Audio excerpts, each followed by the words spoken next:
I'm Shruti. And I'm Dre. And together we are Beauty and the Beard. Today we're getting back into Euphoria.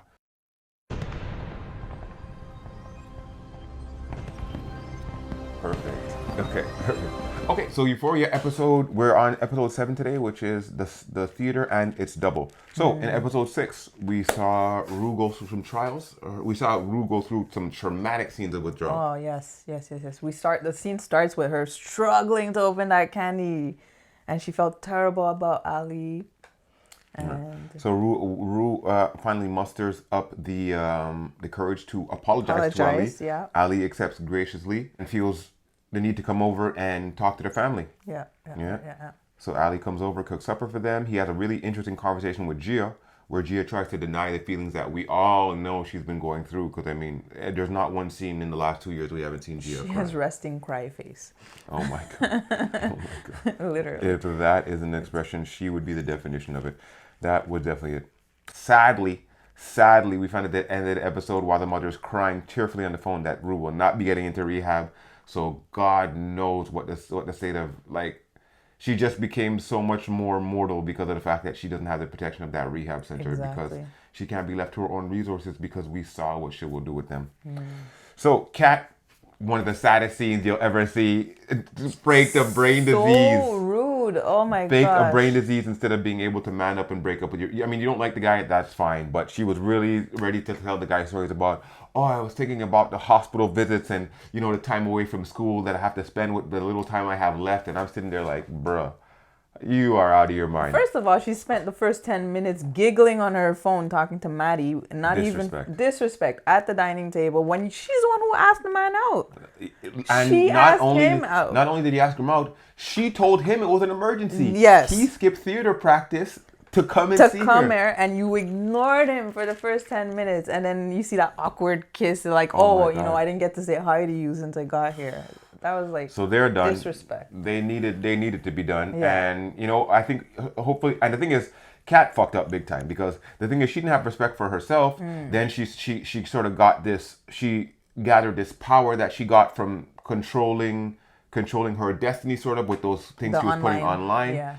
Then a good guy actually gives her attention, the attention she's looking for. She gets with him and, you know, she's bored. He's literally not good enough for her. You know what I'm saying? But instead of breaking it off like a human being, she goes through that whole thing and makes herself look like a real jackass. Kat looked like a real jackass in that episode. Maddie, wanted to carry out a grisly murder. Yes. We have Nate who fucking did Russian roulette with Maddie to get the DVD back. Yeah, Nate had a classic episode this week. That was, he did. The conversations with his mom when he really thought intricately about how sweet he used to be.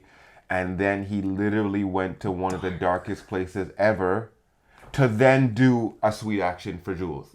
That was literally the darkness and the light were Nate in that episode. The darkness that he showed in Maddie's place and the light he showed to Jules. Unbelievable contrast between the two of them, but that's why we call him Psycho Nate. He's trying to remember how I said you never hear the mom talk. Boy, did she do some talking this episode though. She was great. She had that wine bottle popped and the words were just spewing out. Yeah. Nate's mom stole the show, and Cassie's mom is a real scene stealer. I just want to watch my Millionaire Matchmaker. And like she was great, but she was the perfect person to be level-headed with Cassie, who's not level-headed, because as we know, she's actually been through trials and tribulations with her drug abuse and so on and so forth. You remember when your dad tried to get me to when she's talking to Jules in the episode 5, you remember when your dad tried to get me to go to Narcotics Anonymous and all kind of shit. So the moms were scene stealers all episode long, which was great. My favorite scene with the mom was when she's putting all the knives in the basket and she's like, go hide these knives. She's like, Lexi's like, what? You think she's gonna kill herself? She's like, I know my daughter. Oh, Lexi and Fez get to hang out. I love that scene. Yeah, Lexi and Fez got to hang out, but Fez got big problems. Yeah. His Faye's boyfriend is a snitch, and now Faye knows about it, so this guy's gonna come over, most likely wired, and try and ask Fez a bunch of questions. You know what I'm saying? I don't know how that goes, but I really hope Fez, like, you know, with him and Ashtray, their instincts, I really hope that they catch on quickly to what's going on. You know what I'm saying? Because that could be really bad. I'm curious to see what changes he would make. I know they're in high school, but what changes in character you would see due to Lexi being in his life now? You know what I'm saying? Okay. Like, so that would be that's what I want to see. I don't want to see Fez get locked up. You know, Lexi's thinking twice about her play. Yeah. Which would be a shame because she's got It's gonna be epic. incredible material. Nate and Jules exchanging those pleasantries at the end, talking about how they meant everything they said. They meant everything that they said, and they said some things, boy. They said some things. And she didn't know who she was talking to up until the last moment. So we are at the second to last episode of Euphoria, season 2, episode 7, the theater and it's double. Let's get it going. Just stand here and gossip. It's rude. who are these people? Oh my God! It's the play. That's Rue. That was Rue, Maddie, and Cassie. Gotcha. Rue, Maddie, and Kat. Gotcha. I knew Jade had been doing drugs, but it wasn't until that day, at her dad's memorial, that I realized they were a greater comfort than I ever could be. Wow. Maybe that's a silly observation, but I was only 13. Wait, is this fucking play about us? What were the letters they brought out on stage? Our life. Oh, okay. Well, why would anyone be upset by it? Oh, you know, it's based on real people. Yeah, you really stroking the bee's nest with that one. I mean, someone invited me to a play and they didn't even tell me I was a character in it. I definitely have some questions. What if they think my intentions aren't good, when in reality they are good? Well, that's what I call a quandary. Yes, let's go. I call it quandary. With the vocab. Like, what happens if Cassie sees the play and thinks I'm being cruel, even though I'm not? The point is, I couldn't wait to go through puberty. Wow! Look at you! I've been on this planet for 38 goddamn years, and I have never seen a baby with knockers like yours.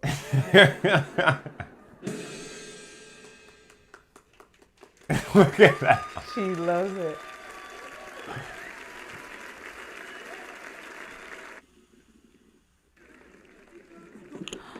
What happened? That's Faye ironing Fez's shirt to go to the play, and his door is knocking. I could see myself now. I'd be the girl no one ever could get. That's awesome. That motivation. Hey, Ted, how are you? Barbecues in their dirty, dirty backyards 20 years from now. I really wish I'd boned Lexi. You and the rest of East Highland. That's Ethan. All I had to do was wait. That is so. Look, Lexi, some guys prefer smaller boobs. Yeah? Maybe they're still growing. No, they're not. Well, sometimes it takes. No, they're fully formed. I don't want him to think that we don't trust him. Come on, That's girls. their dad. Their drunk dad. That is so cool. I'm like, how the fuck did she get up there? The niggas doing her own stunts now. Right? Parkour. I think before change them so it can be like different, cooler I people. love This how is this so is being great. shot. This is right? so great. The real life to the play. Look how. My whole life I've always had this feeling that at any moment something horrible was about to happen. Is that a foreshadow? Oh. This great. This fool.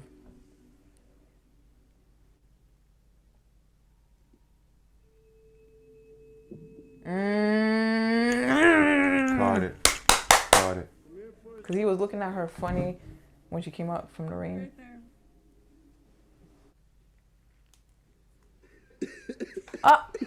That is Nice. so She great. looks like Fez. guy with the afro. He be painting on Bob Ross. That's how she got the idea for Halloween. Dre. That's really. Bobby, it's a fire. It's a fire. Come on, come on. I don't think I like weed. Oh, he brought her flowers and a card. This is not cool. Something happened to Fez, man. So The sweet. things that could go wrong. You want to kill yourself doing drugs? Go ahead. I'm not going to stand in your way. If you want to fry every last brain cell in your head, go ahead. Why is Martez going so hard? That's hilarious.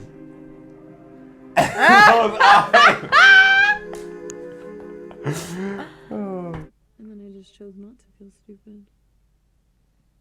90% of life is confidence. And the thing about confidence is no one knows if it's real or not. Okay, I'm not running a brothel here, all right, girls? Time for bed. I'm sick of it. He put me through hell and now he's with my fucking best friend. Like, what the fuck? When is it gonna end?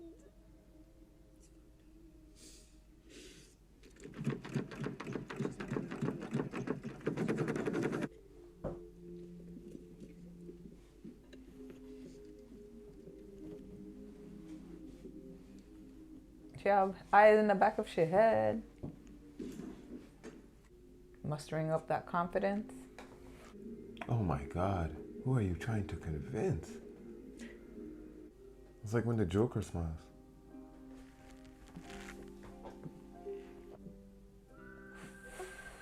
She's out in cat like that. Is Etienne seeing this?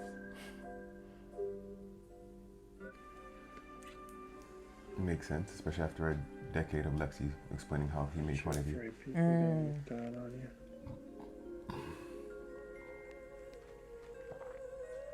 At least I'm loved.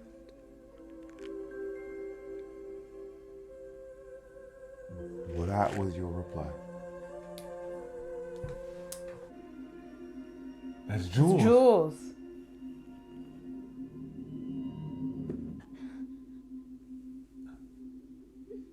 Fake fetishes because of his dad. You I know? thought it was dad. What is going on? He's mind fucks. Did you know about his dad fucking him?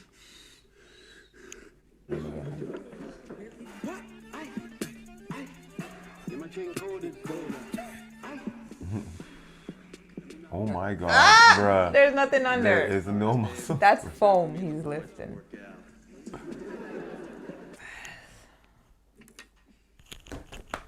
Straight. I seen something like that at the store. It was candied lips.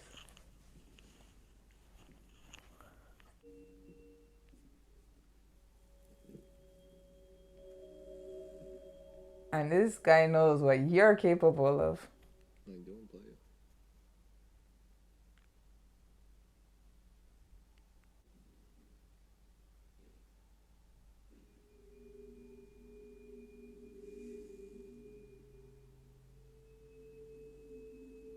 That is too much.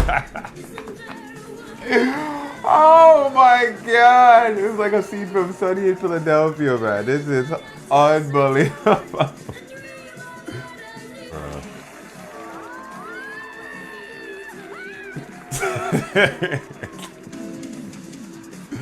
Is he shooting his wad at them? He is. Oh my goodness gracious. That is. Oh my Lord. He's whipping them back and forth, right? Fucking get laughing. That shit is so fucking homophobic. I'm so sorry. I had no idea. She's your fucking sister. You know what? Pack your shit, get the fuck out of my house. I'm fucking done. Oh my God. And just like that. Just like that. You're just Your the life. blonde, dumb. You're just the dumb blonde. Who's all alone. She looks psychotic. Bro, don't do this to us. No. Oh, don't do this to us. No, Euphoria, no. Fucking jerks, eh? You bastards. Oh my God, you've got to be kidding me. Bruh. Oh my God. Woo. Oh my gosh. That just means the last episode is going to be fucking wild. We're going to know what's happening to Fez. I'm excited to see what happens to Fez. He doesn't show up to the play. Oh my God, that's stressing. I knew Ashtray was going to step in and figure things out. Because I knew in the last episode, like, he was looking at Faye funny when she came back from the rain. And she's like, oh, I'm going to jump in the shower. I'm all wet. You know, like, you knew that going to take out the trash and you stayed out there for so long to get wet. So he knew something was up.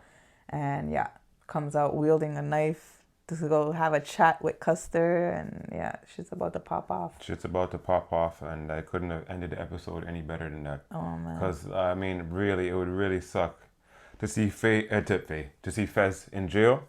But also, in the beginning scene when she was steaming his shirt and she was handing it to him and they were standing real close, I was like, is this Faye starting to have feelings for Fez? You know what I'm saying? Because although he treats her sternly, he is taking care of her. True. And the man who supposedly loves her, I mean, the guy doesn't pay her no mind. She's just there like a prop in the background whenever he comes over to the house. Like, I forget he's her boyfriend because of the way he treats her. You know yeah, true. Say when Lexi was over and they were watching that movie Stand By Me, I saw Faye was looking at them kind of funny, like she wishes that was her. When was that? When they're on the couch looking at each other like this, Faye was in the kitchen in the back, and Faye was looking at them from afar, and you could tell like she was kind of sad. You know? Oh, okay. Yeah. I didn't notice that. Cassie has no friends and no shame. Bro, she's just a blonde bimbo, like you said. Like it's crazy. And that last line by Nate just solidified the entire. She is completely alone. Get your shit out of my house. We're done. You do not have a relationship. You know what I'm saying? And the saddest part is, it's because she has no relationship with herself that she can't identify the falsehoods in all the relationships she's curated so far. Oh my gosh, that's bars right there. Oh my God, she's crazy. She's crazy. Fucking crazy. She is. Like Lexi had to remind her, like, you forget this guy made fun of you for the last how many years? Like every day he saw you, he tried to make fun of you. And then on your lowest point in your life where you're drunk on the sidewalk outside of a fucking corner store, that's where you thought you found love? Come on. But Maddie's employer said it. He gave me just the right amount of attention at the wrong time. At the wrong time. Jesus Christ. So we see, Ashtray, hopping from one to the other, but like, yeah, okay. So what we were talking about Nate and Cassie. Okay, so let's go to, let's say, Maddie. Maddie is depressed, and you also see the little inklings in her eyes of that she misses a bit of her relationship with Cassie.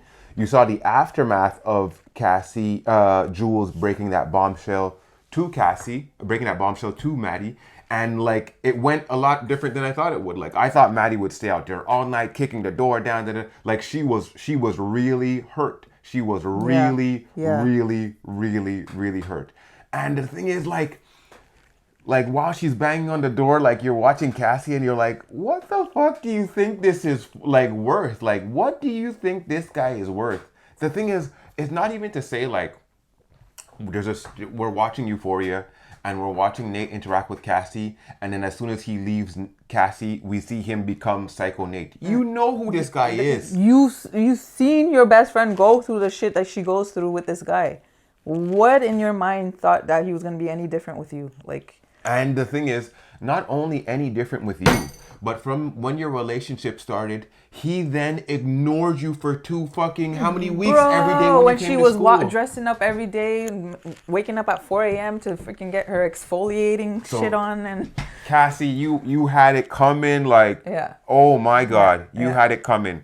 And now you are literally just a single, lonely, blonde idiot. But she did look psychotic in that last scene. Her eyes like peering through the because the whole world crashed around her. Yeah. Because guess what? Even she burnt 1 million relationships so she could be loved by one person. Guess what? Now 1,000,001 fucking people hate you. So what are you gonna do now? Now nobody loves me. Now I'm not loved. You know what I'm saying? And it's Lexi's fault, right? According to Cassie, it's Lexi's fault for outing all of that shit. And what is so great? Is that Lexi outed your honest stupidity in a comedic platform. Like, your life is such a fairy tale. I had to get actors to play the parts because this is not real life. Exactly. And now your real life is a nightmare. Oof. Speaking of nightmares. Nate's nightmare. Nate. Well, I wrote it down. Nate is tormented by the sins of his father. Oh my God. That was a dark sequence of shots that they had there, but Nate is clearly tormented by his father. So I like the way they sort of tap that in to sort of bring Cal back into the story, even though he sort of excommunicated himself. Yeah. But the effects, you know what I'm saying? Because speaking of effects, we also learned that fucking Gia's not doing good in school. Yeah. When you would assume she's an A student, like just the opposite of Rue, but now we're seeing like so you said, it affects the entire family. That's when one person's fucked up like that. That's far gone. Remember how upset Rue was when she found out Gia was smoking weed? She snapped. She snapped at that carnival, like, right? The carnival? Yeah, at the carnival with the guys there. So like, imagine to hear from your mom like, "Yo, I'm done with you. I'm done worrying about you because I rather lose one than two.